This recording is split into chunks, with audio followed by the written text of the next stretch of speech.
सिद्धि की शादी के बाद वो ससुराल चली जाती है। पीछे रह जाती है भाभी रानी। सिद्धि के ससुराल जाते ही भाभी कहती है, अरे वाह जी वाह, सारे कपड़े मेरे। हाय रे पैंट, अरे वाह वाह, मजा आ जाएगा। अरे ये सिद्धि की अलमारी के सामने खड़े होकर क्या बड़बड़ा रही है? जा जाकर देख मेहमानों को विदाई की मिठाई मिली कि नहीं। अब हाँ माँ जी, क्यों नहीं, लेकिन पहले कपड़े तो बदल लूं। अब रानी आ जाती है सिद्धि के उन कपड़ों में जो वो ससुराल जाने से पहले घर छोड़ जाती है। अरे रानी, कुछ दिन रुक जाती। अरे ये तो सिद्धि बिटिया को मैंने ही दिया था, बड़ा ही फबता था उस पर, तुझ पर तो कुछ खास नहीं लग रहा। अब वो ना मेरे सारे कपड़े गीले थे तो सोचा पहन लूं। वैसे भी सिद्धि को कौन सा दिन पुराने आउटडेटेड कपड़ों को पहनना है। वैसे भी ये सूट तो मैंने तभी पहना था, वैसे खास है भी नहीं ये। हाँ ठीक है, लेकिन ना मेरी सिद्धि पर तो जमता था।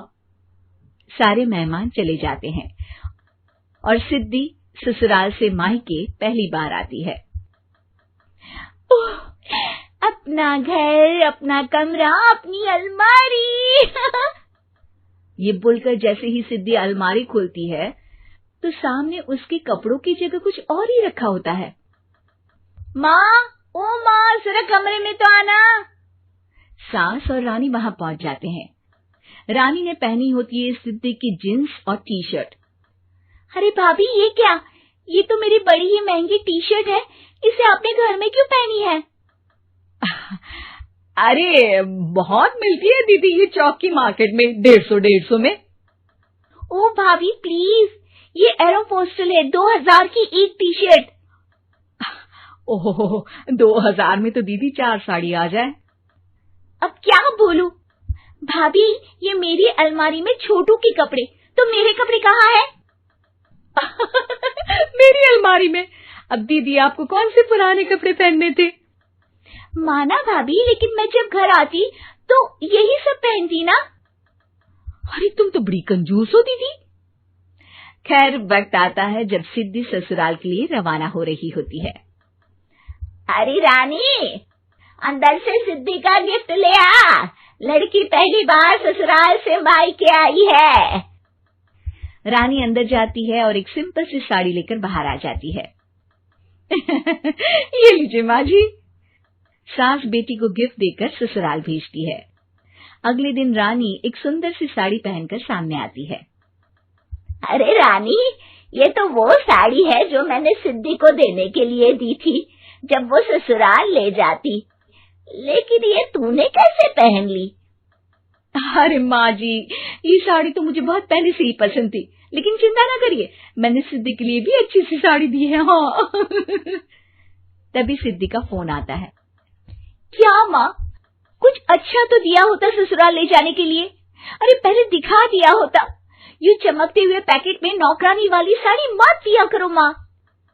अरे बेटे, वो तेरी भाभी ने ना गलती से उससे पैकेट बदल गया। हाँ, मैं कल ही तेरे भाई के हाथ से तेरा वाला पैकेट भेज दूंगी। अरे रहने दो माँ, आई एम श्योर भाभी ने अभी वही साड़ी पहनी होगी जो तुमने मेरे लिए रखी थी। तुम तो समझ नहीं पाई उनको। खैर छोड़ो, मैं ज्यादा बोलती अच्छी नहीं लगती, रहने दो, आपको उन्हीं के साथ रहना है, फिर बात करेंगे। सास को रानी पर गुस्सा आ जाता है। वो उसके कमरे में जाती है जहाँ वो शादी का एल्बम देख रही होती है।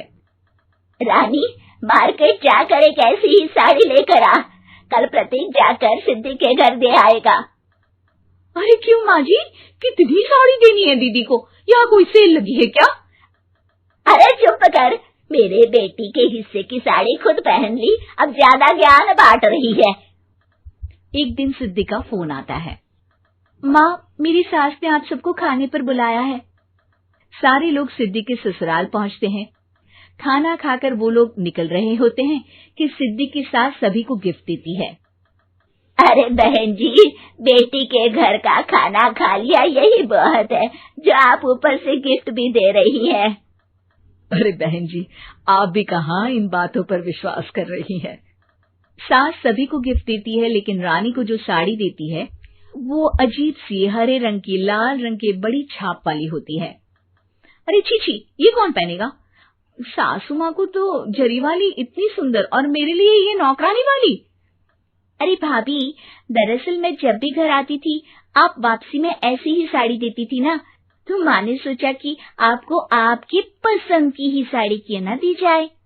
बेचारी रानी, बोलती भी तो क्या। सिद्धि और सास रानी का चेहरा देखकर हंसने लगती है, तो रानी समझ जाती है कि अपने ही बिछाए जाल में वो फंस चुकी।